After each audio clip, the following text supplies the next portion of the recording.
plenary session that holds great significance, especially what we recently experienced during COVID. And we're talking about food security or food insecurity, depending on which territory you are from. The session titled Sowing the Seeds of Change, Harnessing the Power of Regenerative Agtech for a Sustainable Food Supply in Latin America and the Caribbean. And this promises to be both enlightening as well as timely. So let us delve into this engaging discussion and explore the innovative approaches and solutions that will pave the way for a more sustainable and secure food supply in Latin America and the Caribbean. Before we start this discussion, ladies and gentlemen, I invite you to turn your attention to the screens for this IDB video. Are we sowing the seeds of sustainable food supply? Farming accounts for 30% of global carbon emissions, 60% of biodiversity loss, and 70% of freshwater use. Without significant changes in the agriculture industry, we're risking a dramatic decrease in the amount of arable land. Developing regenerative agriculture technology can reduce the impact on climate change and guarantee food security. Latin America and the Caribbean has a strong agtech sector and can develop innovative solutions. To unlock its full potential, we must keep up with new technologies such as artificial intelligence, robotics, and multi-omics analysis. Let's take advantage of digital opportunities to expand globally.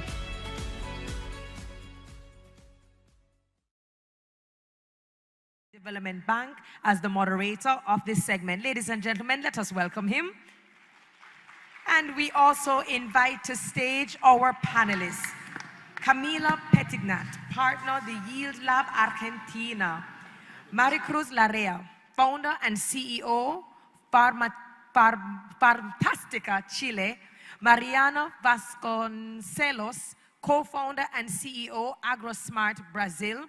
Daniel Rusek, founder and CEO at Araya Inc., US and Mexico, and Yaron Sfadia, Director of Business Development at Believer Meats and Chairman of the Food Tech Advisory Board, Israel Export Institute in the territory of Israel. Let's begin with this session. All the best. Thank you. Good afternoon, everybody. Really an honor, a pleasure to be with you here today. I want to first congratulate our host, the governor of Jamaica, JAMPRO in particular. I want to thank Mr. Hill for the support and organization of this. Also JAMPRO, the president, Mrs. Cox, as well as my friend and colleague Fabricio Perti and his team, which did an amazing job, not only organizing this, but the whole work program around this global services since many years ago, and also Tariq, the manager for the Caribbean. It's a really, I was telling the panelists that for me, working in this area of agribusiness for many years and working in the area for many years, seeing such a talent of panelists and entrepreneurs participating here is humbling and really an opportunity to be inspired to do more and to bring Latin America into new potential. I will just make a very brief introduction first on the topic. I think it's, as President Ilan Gotham put it, this is one of the topics with the highest potential that the region has. It's actually one of the topics where the region can play a role to provide, be part of the global solution to food security, and particularly has been taking even more importance with climate change, with the effects of climate change on food, with the growing population, but particularly with the growing of the middle class and the consumption is where we need innovation around this sector.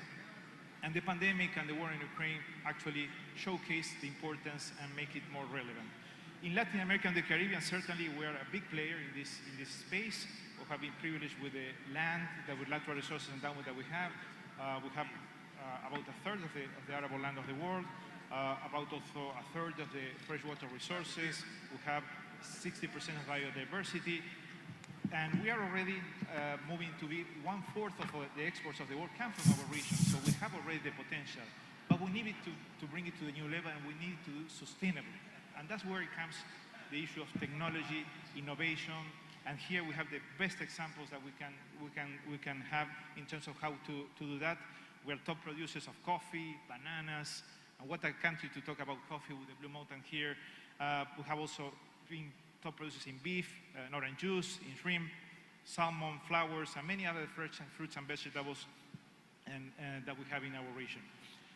We even have a study that we produced in the IDB a couple of years ago with 30+ partners about the future of food in the world and the role that Latin America can play. We're the only region that we see in 2030 with excess capacity to feed the world. We see Africa only providing 25% of their own food by 2030. We see Southeast Asia only with the capacity to provide less than 80% of their food supply, but Latin America having, with the current productivity, 66%. But if we introduce the innovation that we see here, we see a potential that can be a multiple of that. And that's where we are excited about to have this opportunity, and we see that we can partner with the government, with the IDB, with the entrepreneurs, and with civil society and move this in the agenda forward. I would just want now to have a brief introduction of the panelists, who better than introduce themselves, but I want to pass the word to each of them. I want first to have Camila, and then move on with the panelists in the order we're here. Hello? Is it okay? Okay. Thank you very much, Bernardo, for that introduction. Thank you, IDB and the Jamaican government, for this amazing event and invitation. I'm Camila Petignat. I'm a partner at the Yield Lab Latam. We are a venture capital firm that invests especially in the agri-food tech sector in Latin America. We are also part of a global network of venture capital funds which only invest in this sector. And we have been very active in Latin America, investing across 7 different countries since 2018. I'm super happy to join this panel with amazing entrepreneurs. Maricruz. Well, thank you very much, Jamaica government and IDB, for having us here. Thank you everyone here in the room for having the interest of learning about what we're doing here in Agtech. And at Fantastica, my company, we're developing controlled environment agriculture. And I can summarize that as imagine having the crops right here in this room, without sun, without land, and growing the freshest vegetables in the market in a commercial scale just because of technology. Mariana. Hi everyone, it's a pleasure to be here. I'm founder at AgroSmart. We are building an operating system that integrates agronomic intelligence, environmental and financial services in one place. We today support over 100,000 farmers in Latin America and the Caribbean to be more sustainable and climate resilient, as well as corporations in the food supply chain to understand their ESG KPIs on their impact.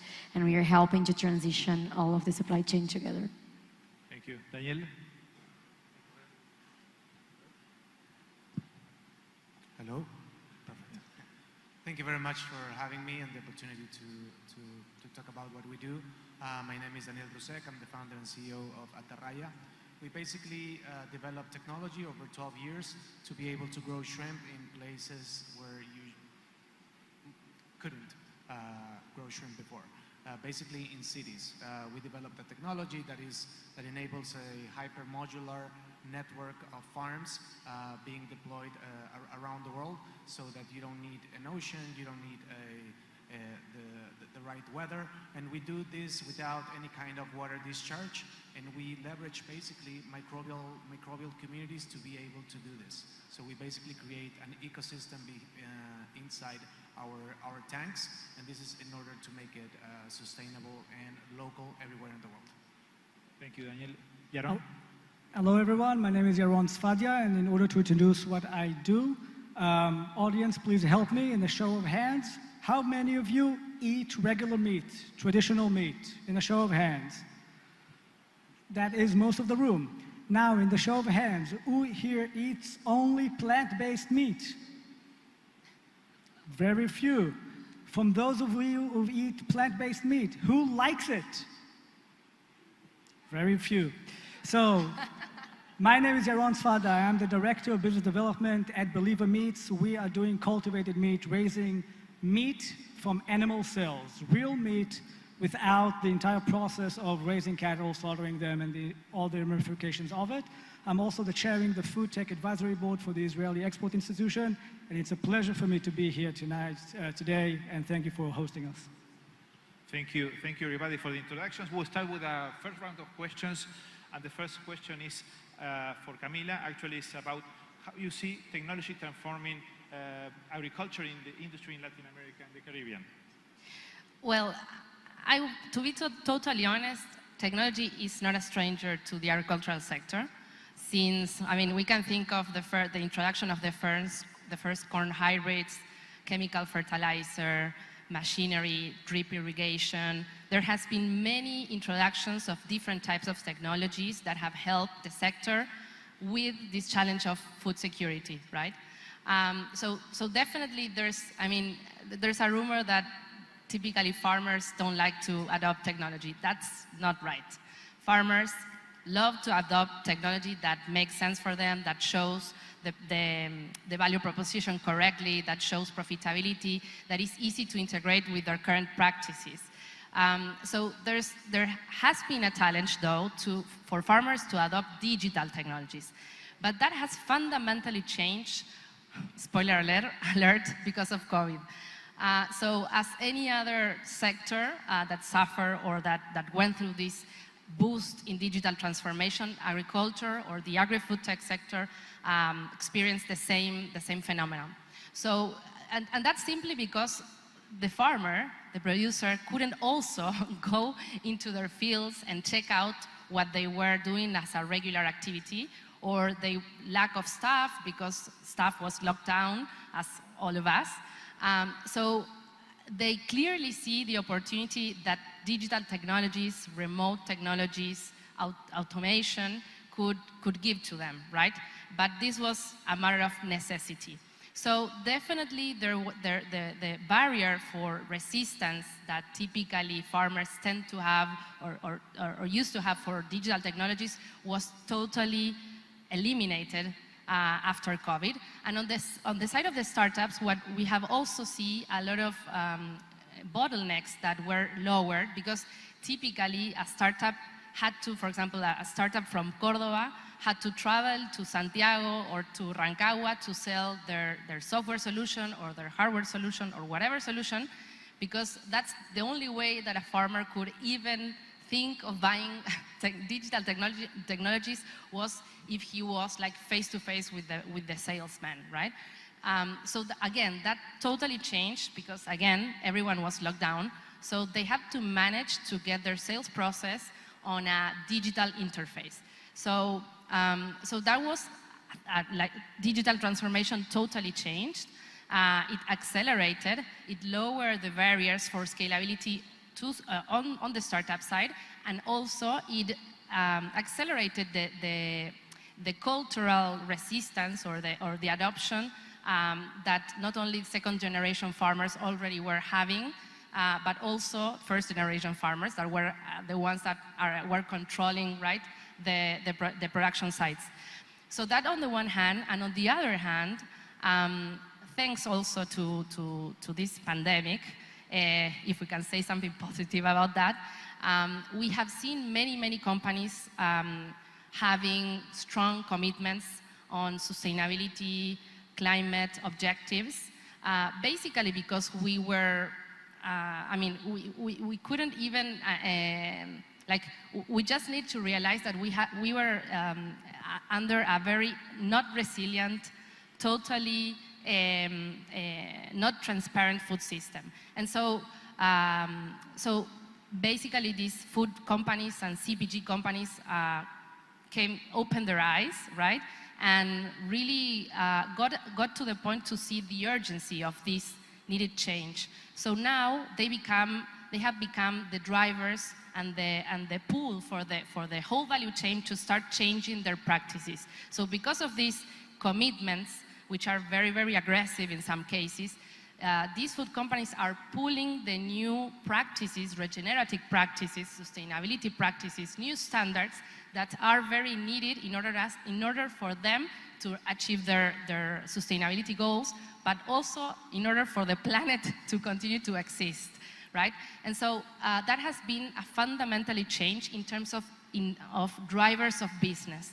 Before this situation, the producer was not paid to do things better, was not paid more or not even rewarded in any way for saving water, for being more sustainable, for being more traceable, for having the right labor laws. So basically this new driver, what it does is align incentives. So now producers and farmers who are at the very center of this new regenerative sustainable movement are required to change some of their practices in how they produce the food, but they are not alone in this. Now they have a whole supply chain which is eager to help them to be better, to improve their practices, and really eager to help them by incentivizing them, by rewarding them, by providing financing, by providing technical assistance, learning skills.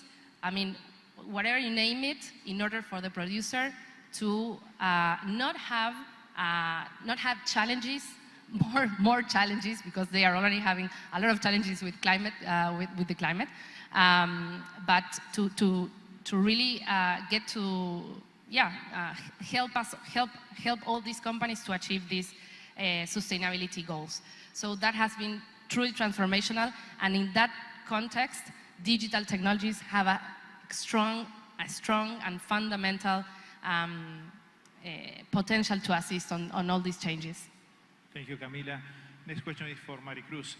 How you see the Agtech providing to food security, contribute to food security in Latam? Yes. Well, to start first, there's not one technology that is going to solve all the problems related to agricultural production in Latin America. That's why we have such a variety of people sitting here. But one thing is clear. Latin America has been historically an agricultural power, and now this role is under threat because of several reasons.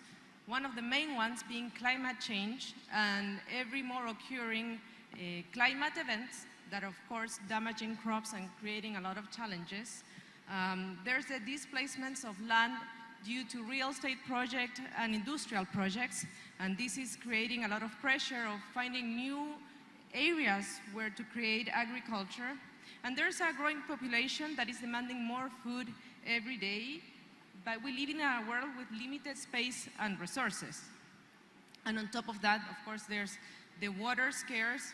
Me coming from Chile, a country that has been in the worst historical drought for the last 15 years, is creating a very, very big challenge on how to be able to deliver vegetables and agricultural production to consumers. So all of these issues are creating the cost to go up.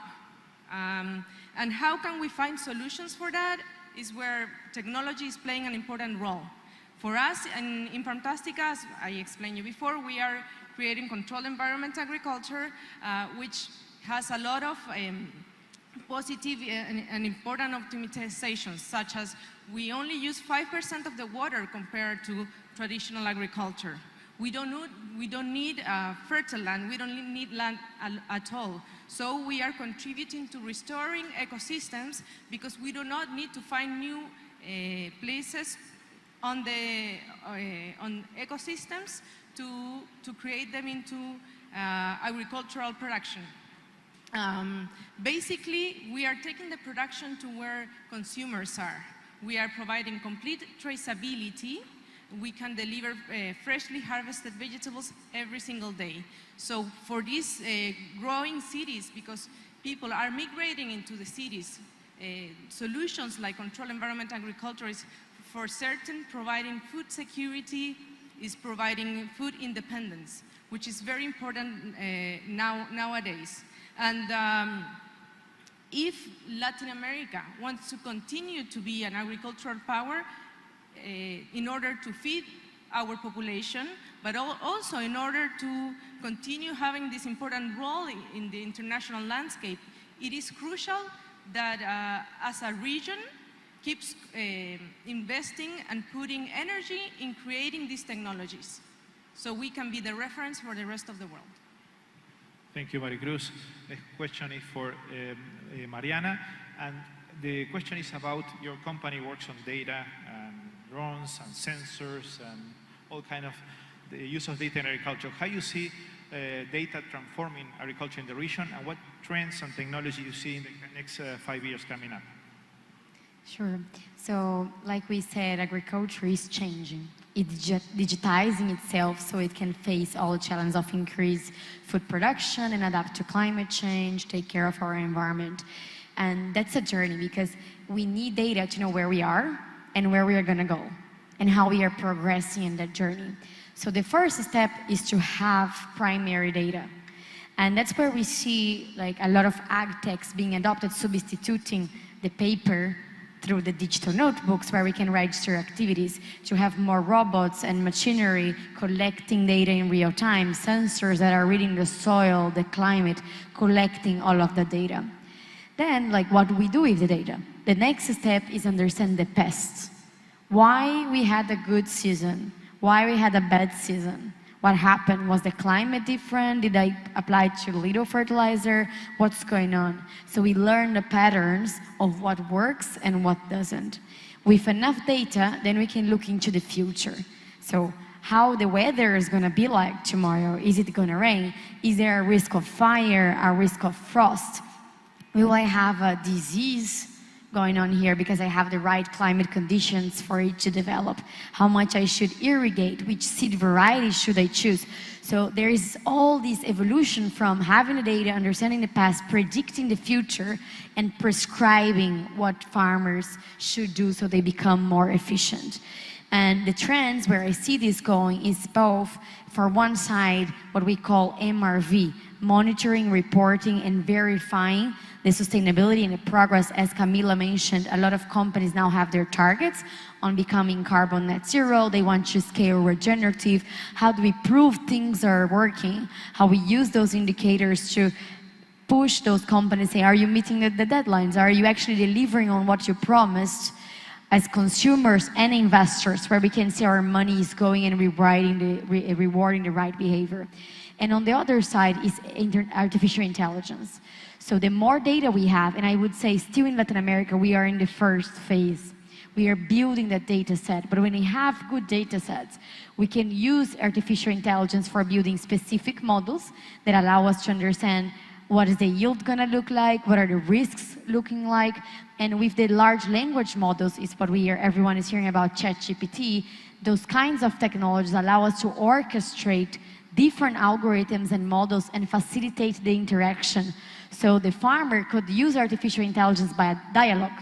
They can ask the machines questions in regards on what they should do. And I think that will change the way people relate to technology. So like Camila said, they already want to use technology. How do we make it easier, lowering the barriers for everyone to use it? And that's where I think AI comes in place.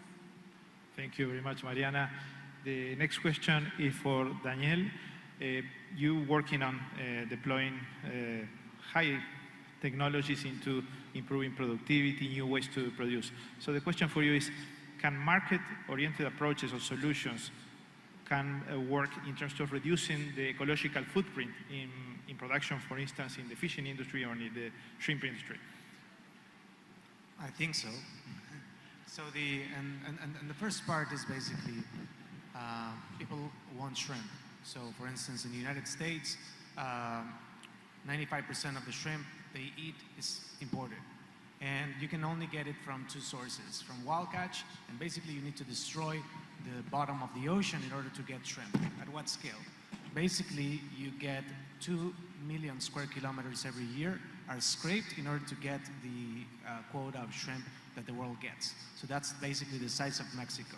If you compare this to the Pacific garbage patch, which is the biggest patch of floating plastic garbage in the ocean, it's basically 3 times as large. And it's different every year.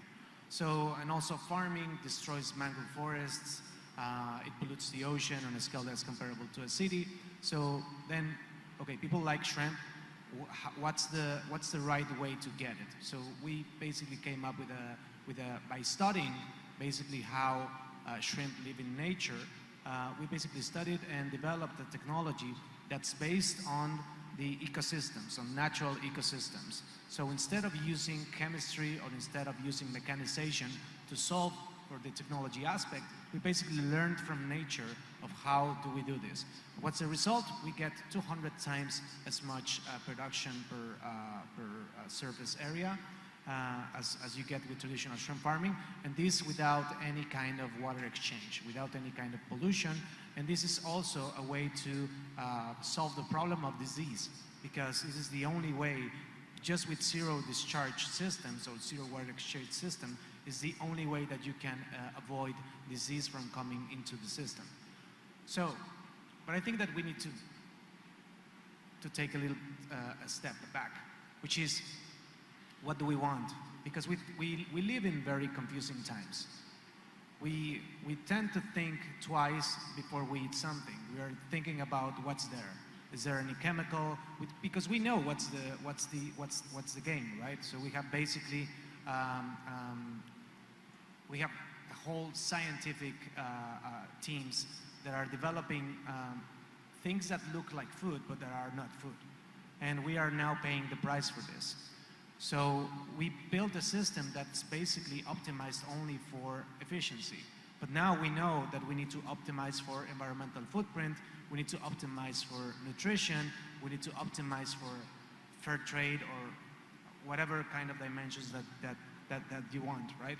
So I think that we need to have a clarity of where we want to go, and because otherwise we will just use new technologies and new toys to basically get to the same place where we are now. Thank you, Daniel. Next question is for Yaron. And how close we are to have widely available lab-produced meats, and if such a case also, what will be the environmental and the food security impact that that availability will have in the next, now and the next few years? Right. So first let's understand what we at the cultivated food industry, what we're trying to do is really changing fundamentally how we produce meat. And we do this because think of the current supply chain.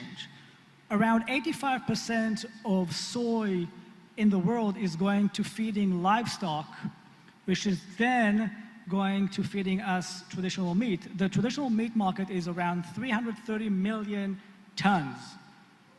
That's a huge number. So what we're trying to do is to take this supply chain mechanism that has been around for centuries and do something completely new.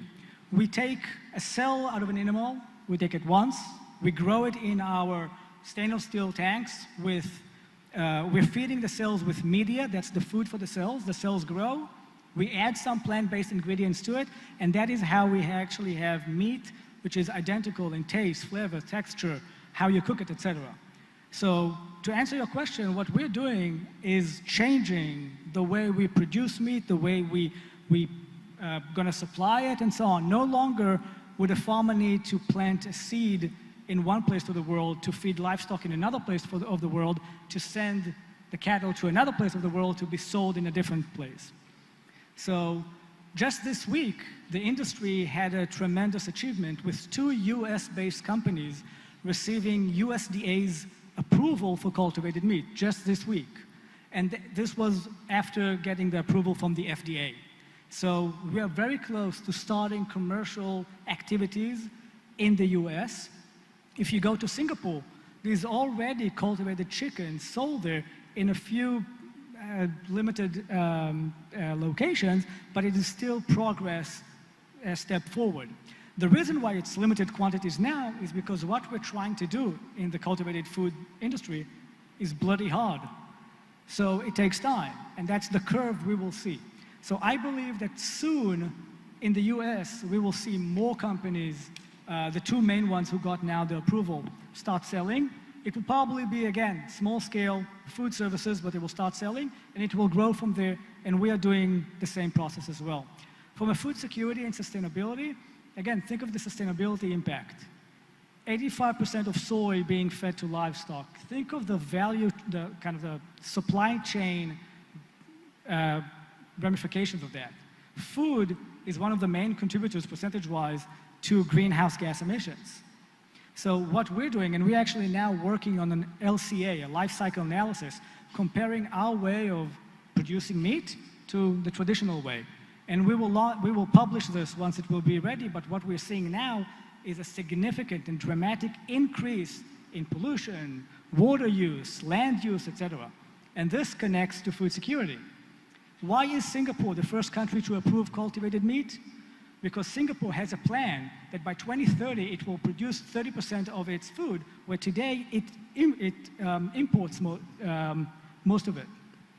Why is that? Because Singapore is an island, and Malaysia last year stopped exporting poultry to Singapore because it couldn't feed its own people for various reasons.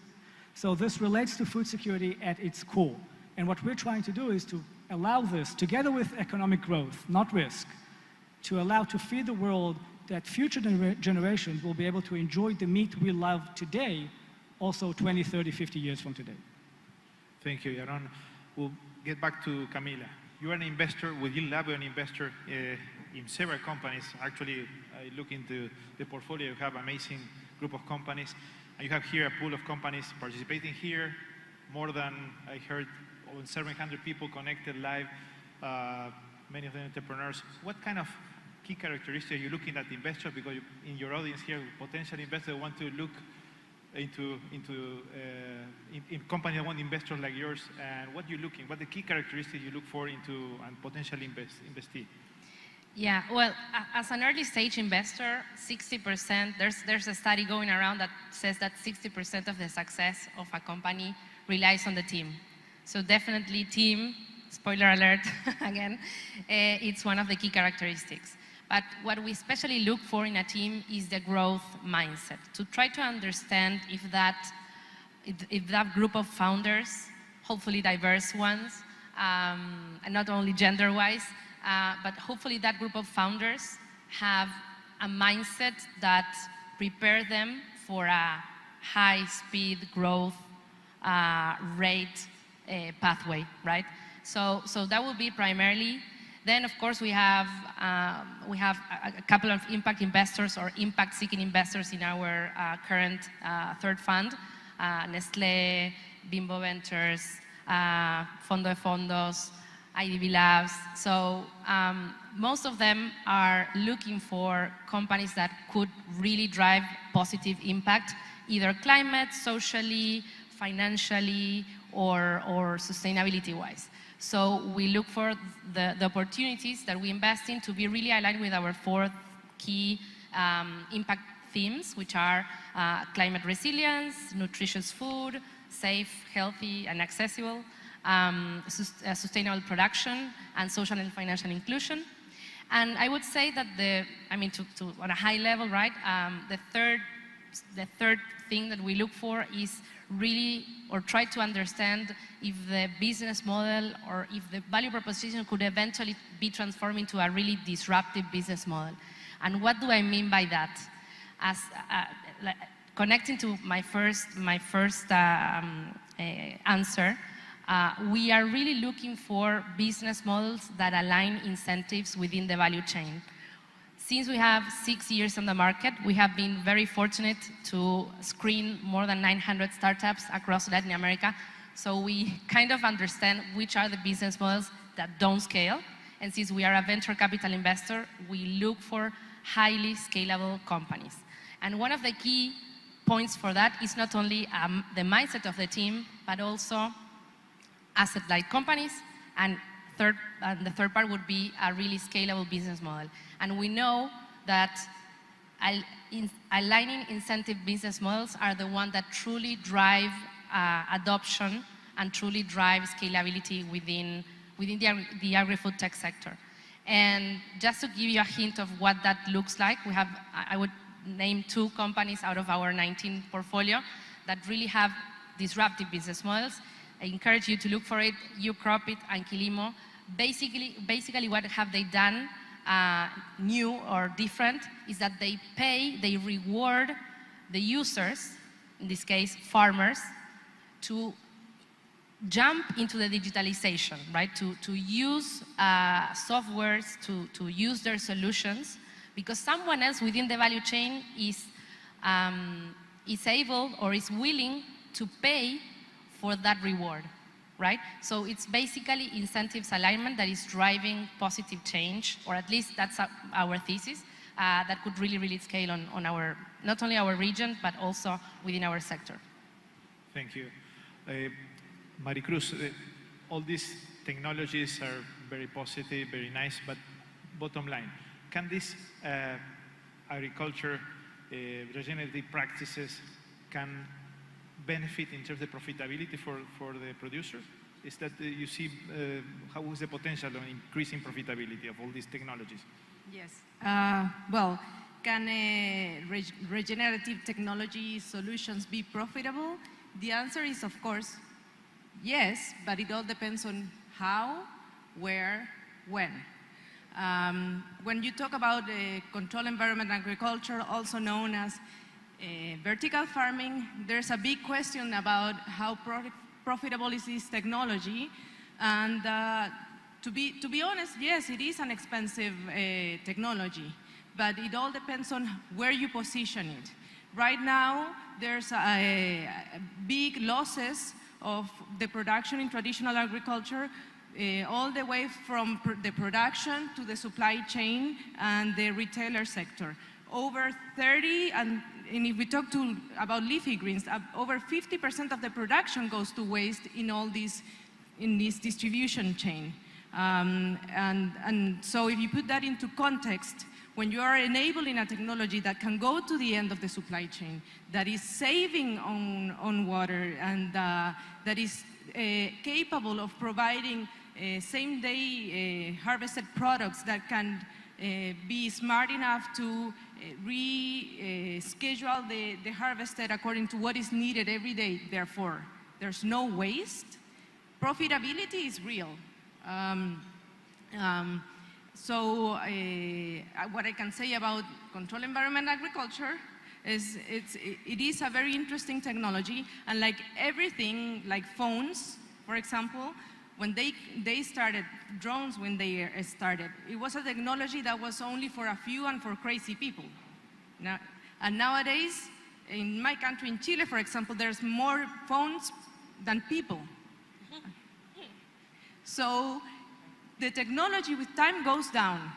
The cost with time goes down. In Fantastica, we're working to take these costs down because vegetables, agriculture is the base of food for humanity.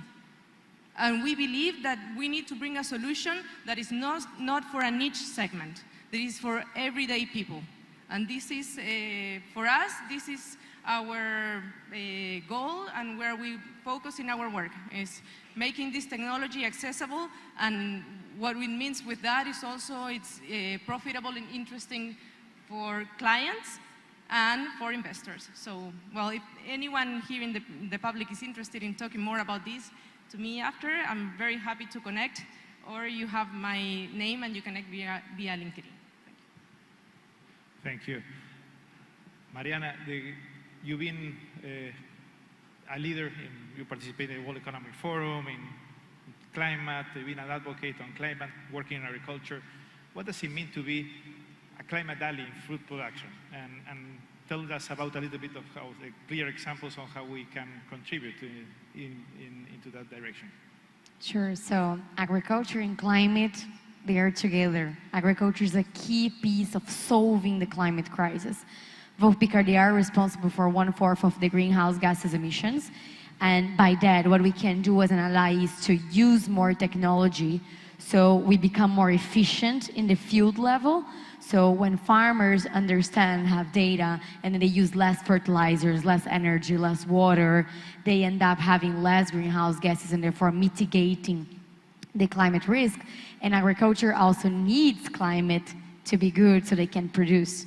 So we need to invest in technology for also adapting, right? Like having resilience and adapting so these farmers can respond to the climate. And I think one big opportunity that is here on the table in Latin America has like a great space to play is in nature-based solutions, right? Like we can not only be the largest producer, food exporters for many crops, but also export the technology that will leverage nature-based solutions. So just as the carbon credits are now getting regulated and advancing, we will have water, we will have biodiversity credits that will help to align the incentives and the financing that is necessary to invest in transition. So I would say everyone in the food industry should be thinking how they invest in tech to improve efficiency where they can reduce their greenhouse gas emissions and the way they consume resources in general, and also to measure, report, and verify that so we can regulate and align all of the stakeholders on how to pay rewards. And it's a way that we as a region have to generate, not only avoid the risk of losses that we are already losing, more than $108 billion were lost in food production in the field, and more than 29 billion will be lost in equity value of companies in the supply chain of food. So it is a risk, we need to do it. But besides the risk of mitigating the risk, there is a great opportunity, more than $13 trillion of market to be explored of nature-based solutions and climate techs. Thank you, Mariana. Next question is for Daniel. How you deploying high-end artificial intelligence technological solutions in your business? How you see all that improving at the end of the day the lives of the farmers, the lives of the people that are working on this, and also how at the same time you contribute to food security in the world? So technology gives competitive advantage. We are trying to build unfair advantage through technology, right? So higher yields. Now we can, so basically qualitative advantages in terms of now you can grow shrimp somewhere where it wasn't possible before, and consistency and quality, and not use antibiotics, not use chemicals. So that is basically we get to that through technology. That creates a surplus, but that surplus is not distributed by technology. It is distributed by a business model, right? As Camila pointed out. So then the business model is really where the incentives are aligned, and this is where we, at least in our case, we're using the template for which the previous food system was developed in the case of poultry, contract farming.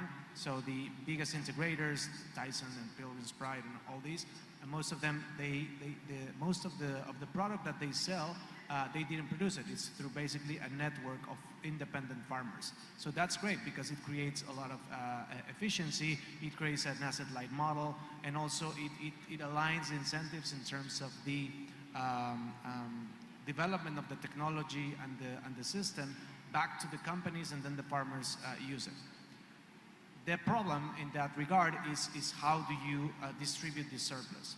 So in our case, we're building it in a way that we are having a fair share of so we get a return investment from developing the technology, but that most of the surplus gets into the farmer. We think that is a good strategy because that is what will allow us to get, we're basically like a platform, so we want more farmers to get in, and the only way is basically to allow them to get a good return on their investment. Thank you, Daniel. Next question is to Yaron. And you work in the Israeli, bringing the Israeli experience to the world in your role in the Institute.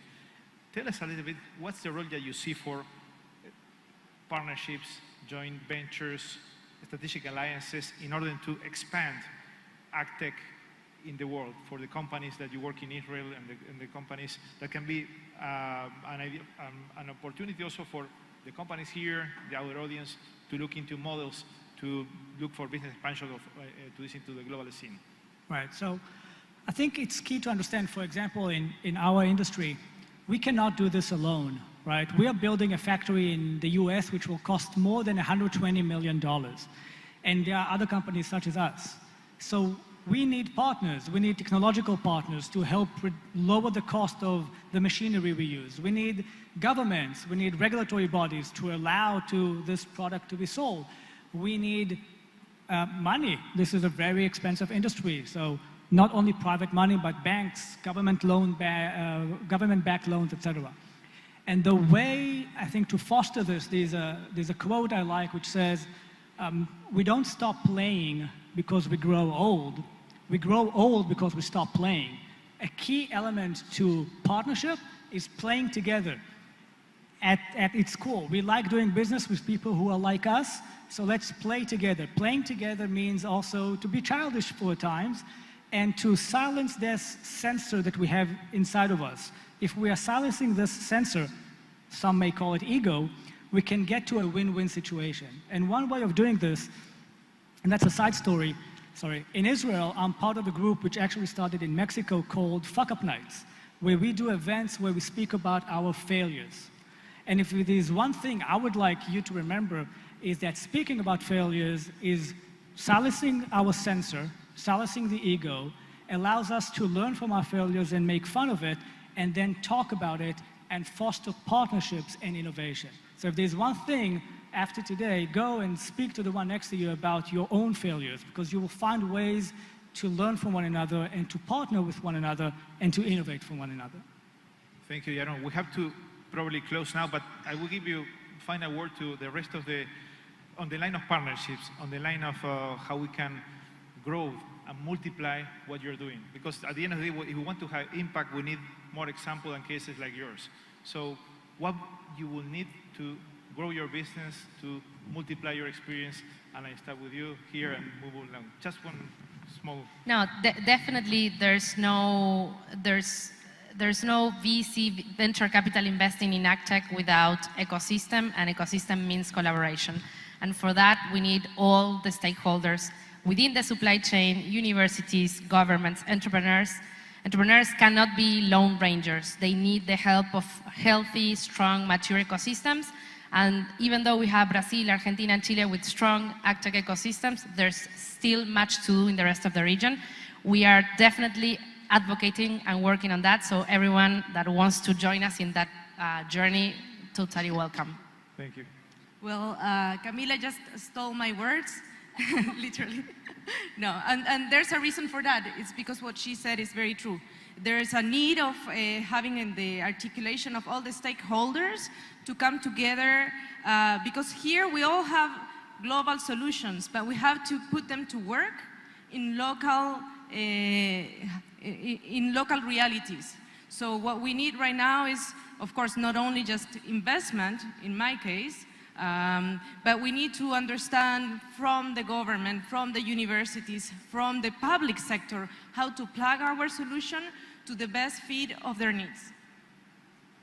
Well, I would say financing, blended finance, both for the farmers and corporations to invest in transition. We need lending, we need grants, but also for companies and funds. I got asked last week in London why there is no Latin American company that is big enough in Agtech worldwide. And I said, for the simple fact that in average, the largest ones in the US raised $70 million average. They raised actually $800 million, $100 million, while companies in Latam struggle to raise $5 million. So we won't have global players unless we have heavily investments on that areas in the funds and in the entrepreneurs. I can say just from the entrepreneur perspective, and I think that the best strategy is to build something useful, that is cool, and people feel good about it so that they can support it. Thank you. Daniel, you know something? So just to finalize, I say my word on this is take advantage of this kind of events. O2LAC is a wonderful platform for entrepreneurs like yours to multiply this, to take advantage of the matchmaking where you can get opportunity to expand your model, to expand your business. You can get capital. You have amazing stories of entrepreneurs that came here years ago and got partners, new clients, new opportunities, were bought out, were expanded, multiplied their business.